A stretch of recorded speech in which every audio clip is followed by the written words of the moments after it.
Well, hey everybody. I'm going to try this. I don't know that this is going to work, but hey, always time for something new. Welcome back. I'm Ron Neitzel, author of The Green Wizard's Guide. We've been talking lawns. Well, there's more to discuss. So much more to discuss. We aren't quite there yet, but we're already 4 weeks into this cut. We're 4 weeks into working your yard, and you're starting to get a better understanding of some of the things that are going on out there, don't you think? And that's kind of the point of the Green Wizard's Guide, is to get you a better understanding. Now, I wanted to cover a couple of more things before I recapped, but here we are. It's May. Some of you have been listening and thinking, well, maybe I should start. Well, this is the week. This is the week. You kind of want to follow all those steps and everything else and get those patches in your yard done, or get your entire yard done. This is the week. And we want to get this stuff completed, as they say. Now, for some of you over on Anchor, my podcast channel, you're unaware that I'm also on YouTube, is my guess. I do have a YouTube channel, Green Wizard, that goes into a lot of gardening stuff. And I kind of wanted to open a poll here and see if there's some categories in gardening that you might want me to get into. But I'm still kind of in the air on that one. I don't know, just quite yet. Just quite yet. I'm not sure. Anyhow, that being said,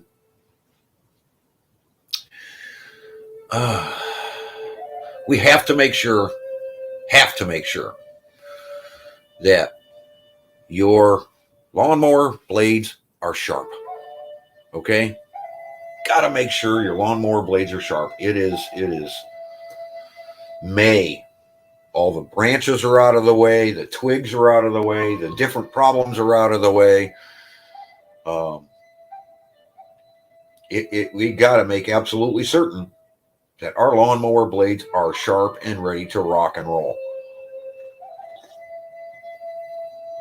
So please, please, please, please, please, this is that weekend to double check, triple check your blades, check your oil, do everything that goes along with your basic lawn nightmares in some cases, and your successes. Now, some of you are going to sit there and go, well, I got a couple of problems here, I got a couple of problems there. Email me, thegreenwizard@hotmail.com. I may even, not only answer you, but turn around and put out an entire episode concerning that one question you may have. Our whole point, I know I'm stuttering here because it's kind of, our whole point in all of this is that you start to understand, and that you've gained the understanding, that your yard has nothing to do with your grass, your trees, your bushes, your flowers, or your garden, but everything to do with what makes soil topsoil, and everything to do with how to maintain that, expand that, and grow your soil into topsoil, your clay into soil. Now, if we were to break this down and really think this through, we've got our clay, we've got our dirt, then we have our soil, then we have our topsoil. I kind of skipped that category of dirt because as things progress, we're going to stop having that just dead dirt layer, because the organic life is going to exponentially expand into that. Now, in the next episode I want to talk about is getting some materials into our topsoil and down into our soil that is going to be both beneficial to the organic life and all of our plants, from grass through trees, all of it. Now, I've had some theories in this area, and I don't quite have the space as of yet to really test this odd theory I have. But we'll go into that in the next episode. I just want to make sure that you understand where we're at. We had a lot of rain last month. Did we keep up with the sugar going into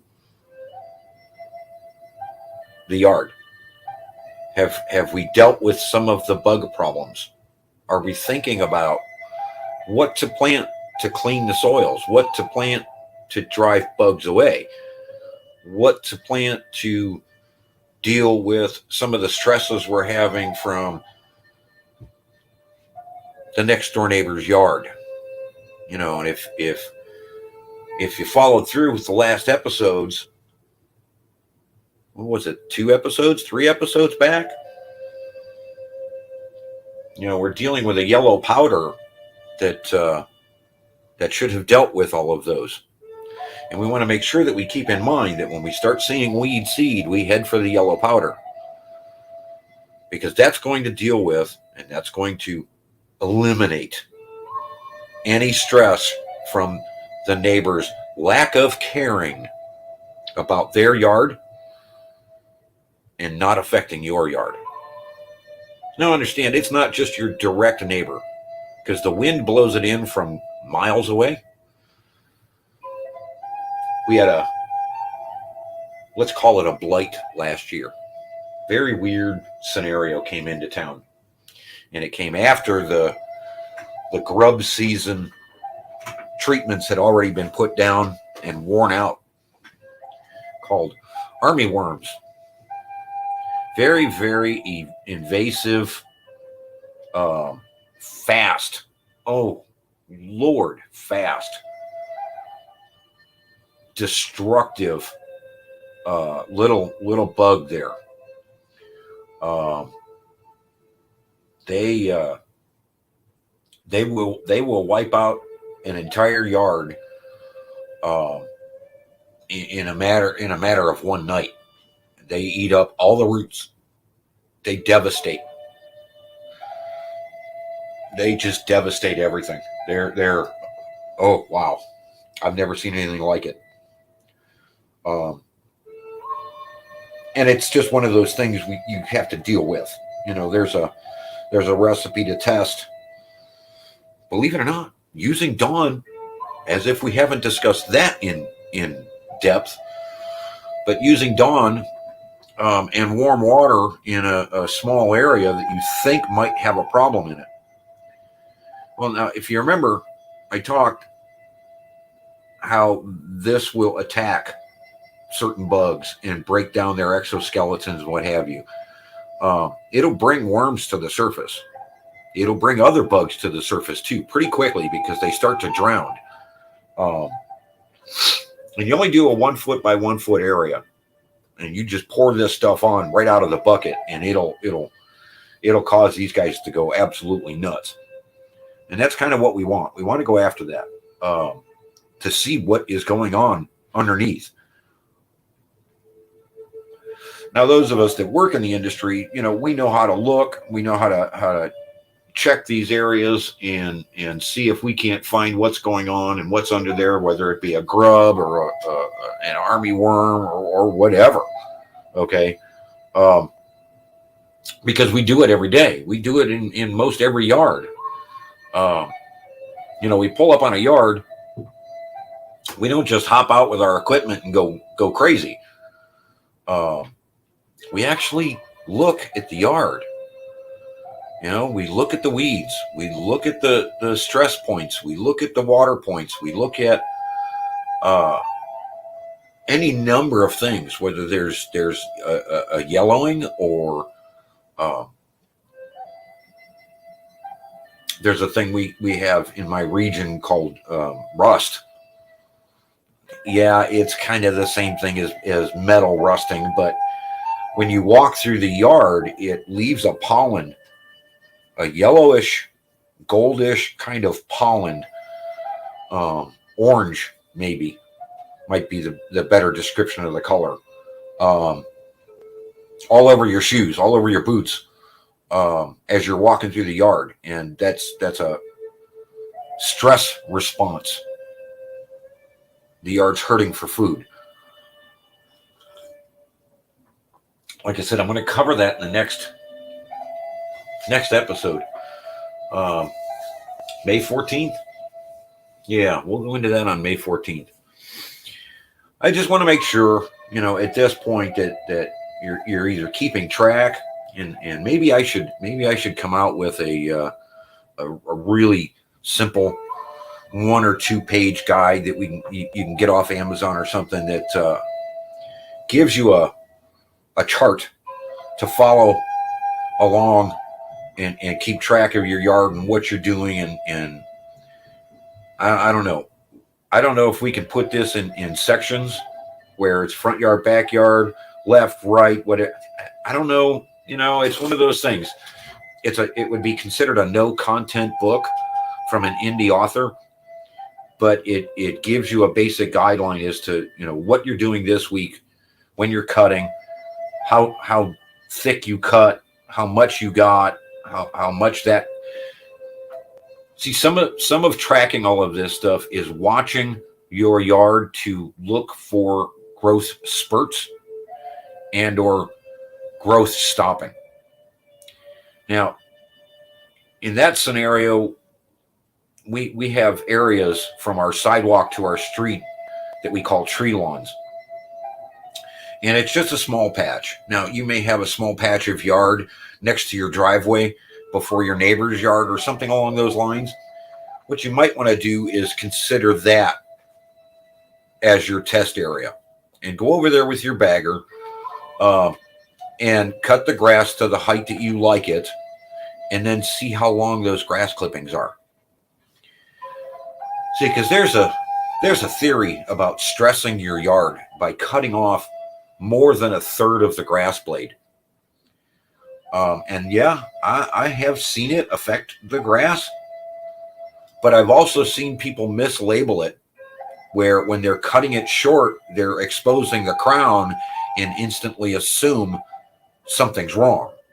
Instantly assume you cut their grass too short, or you caused it to get sick, or you turned it brown, or da-da-da-da. And all you have done is expose the crown.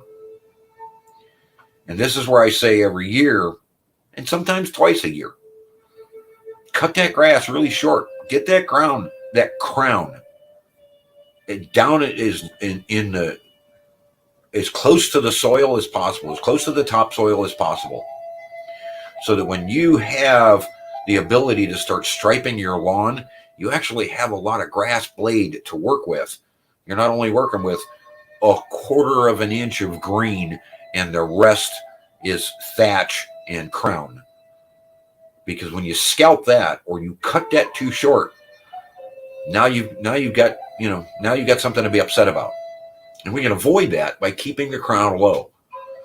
Now, I don't recommend doing it at the end of fall, because we're getting way too close to the frost. The beginning of fall, the very end of summer, yeah, that's a great time to lower your crown. Set your deck lower and go to work. And again, just like we have discussed, this is when you're going to expose your weak spots. Beginning of fall, end of summer, beginning of fall, you've got that perfect cool temperature range. You've got that perfect potential moisture in the morning range, that you're watering the grass without having to pull the hose out, that you're doing your thing, and you could be starting a new lawn. So you need approximately 4 weeks. Remember that test I said where you grab your grass with your fingers and you just kind of try and tug it a little bit, see if it's rooted? Well, when you're talking about fall time, you need that to happen prior to the first frost. It's got to be anchored deep and hard. And you want to build your thatch layer up on top of that and around that. If you remember, I've talked profusely about always keeping soil covered.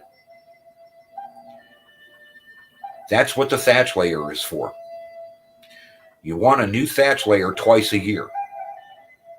And I'm not saying that you have to go out there and dethatch your lawn. It's a healthy thing. Don't misunderstand, when it's done at the right time of year. Fall is a great time of year. The end of summer, beginning of fall is a great time of year to dethatch your yard. Find your weak spots and get some more seed down.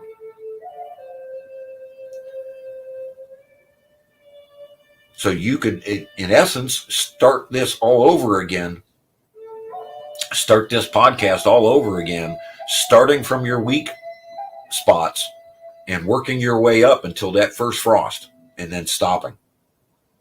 Now, one of the things a lot of yard care people, I don't want to say landscapers don't have the time, but yard care people want to be looking at is potentially getting seed down to overwinter. This is one of them neat little tricks that we have that, like, if I'm going to go and start a new section of my yard, and I'm thinking about reseeding the entire tree lawn this year, which isn't a huge project, don't misunderstand. It's not even worth capturing on video. It's just a small section of the yard. But I'm thinking about reseeding it this year and starting over again. And I've done it multiple times for different reasons. I've done it multiple times. But one of the things that I would first do is take the seed of my choice and throw it in my deep freezer. Hell, that sounds weird, right? Why are you freezing your seed and you're going to plant it? Well, a lot of seed from a lot of different plants, and this is a great gardening trick too, from a lot of plants like to overwinter. Now, unlike garlic that will grow in the winter, and I've got some great garlic coming up, as I do every year. It's not a surprise, but I got a surprise this year, and I attempted something that I may or may not show on the YouTube channel. I haven't quite decided yet. But a lot of your plants, tomatoes, not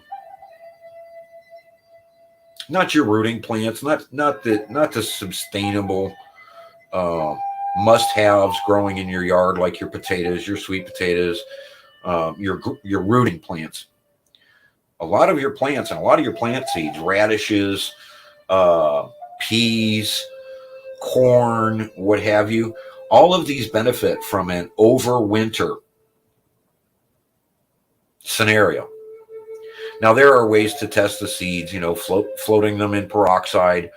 Well, now that's I'm missaying that too. And that's a gardening thing, but you wash your seed after freezing. You wash your seed in peroxide very quickly. Rinse it through to make sure that there's nothing on the outside of it, nothing that could potentially harm the internals of that seed. It'll also do a few other things if it's exposed to a problem, and it'll weed out bad seed. But once you've done that, then you take that and you put it in water, and you skim off the floating seeds. All right. The ones that sink might be our problem. A lot of those seeds are going to be just fine and just sit on top of the water because they have air trapped inside. It's those ones that have cracked open that are potentially problem ones. So once you soak your seeds, obviously you need to immediately plant them somewhere, or put them in a fold of paper and start growing them inside, or, and the list goes on and on and on and on. Once you overwinter a lot of seed, like grass seed, come springtime, when it's the right time, that seed's going to naturally come up all by itself. Now, aeration helps in this situation, and I have done that, where I have gone through and pulled core aerations with seed going down immediately after, and had incredible results. It's the way to go. It really is. You get a lot of seeds down in them little holes, and you can produce a thick lawn really fast going that route, and it puts those roots down deep enough that you're not concerned with it being pulled out by a lawnmower. Hint, hint, hint, hint, hint. But what we'll do is we'll go through an aerated yard and we'll instruct the person to go ahead and throw down some extra seed in some weak spots that they see throughout their yard, and expect some really incredible stuff in the spring. We don't follow through with a lot of other steps and procedures that should go with that, but if we're doing it ourselves, we'll freeze those seeds and then put them down, and they'll come up that much sooner, that much stronger, that much healthier.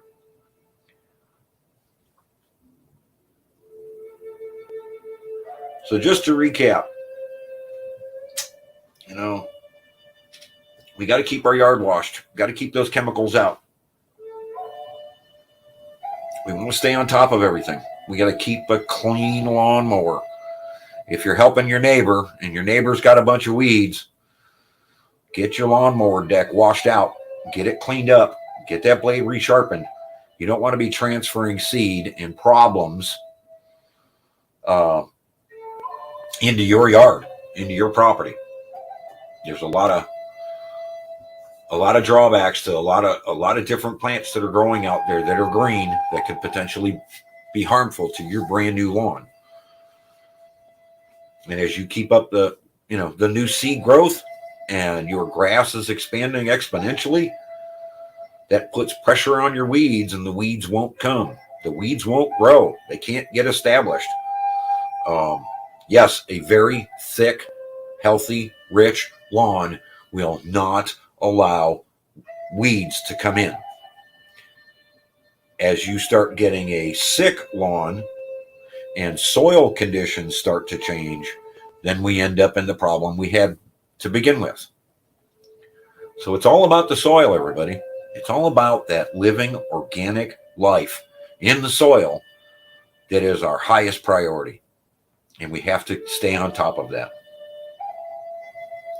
Now, a couple of changes have happened. We're pushing some new ideas here and heading some new directions. We're not going to stop the podcast because we've got a whole year yet to go, and we want to get into July before we let you loose and let you run on your own. But look for us in some other places. I've done some radio broadcasts and some other podcasting, and there's new stuff coming. Mark my word, there's new stuff coming. I've been busy, lots of things going on, but want to take you, my followers, my friends, my family, along with me on that journey. I hope I'm keeping everything fresh. I hope I'm keeping things entertaining. There's so much we can talk about, so many ways I can tell you how I screwed it up, but if you've read the book, you already know. So that's where we're headed. That's where we're going. At this point, I truly hope you have a copy of the book and you're not lost. If you don't have a copy of the book, make absolutely certain you get one, because we're going into some pretty important stuff here.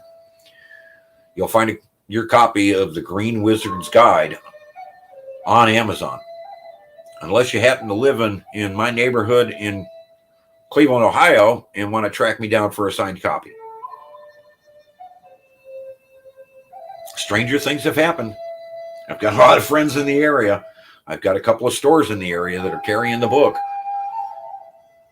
So I appreciate your time. I appreciate you stopping in. I hope we keep this relationship up and we get stronger and stronger, and more people